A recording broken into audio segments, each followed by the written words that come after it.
পরে প্রশ্ন হলো, ছোট সময় অনেকের বাড়ি থেকে অনেকে বিভিন্ন ফল কুড়িয়ে আনতেন, এতে কি গুনাহ হয়েছে? হয়ে থাকলে মাপের পথ কি? এ বিষয়ে আমরা বিভিন্ন জায়গায় প্রশ্ন উত্তর দিয়েছি।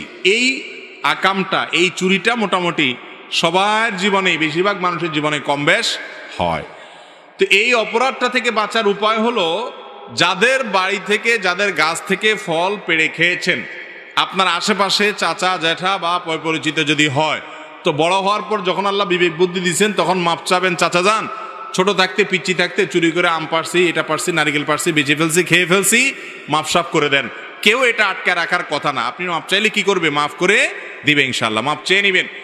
আর যদি তাদেরকে পাওয়া না যায় বা কতজনের কাছ থেকে খেয়েছি কোনো হিসাব নাই, বেহিসাবে চুরি করেছেন, এরকম যদি হয়, তাহলে একটা ফিগার আনুমানিক 500, 1000, 2000, 3000, এর বেশি হবে না, সবগুলো মিলায় দাম, এটা আল্লাহ রাস্তা দান করে দিবেন ওই ব্যক্তিদের পক্ষ থেকে যাদেরকে খুঁজে বের করা সম্ভব না, কিন্তু দিতে হবে, কারণ দায় মুক্ত আপনাকে হওয়া লাগবে।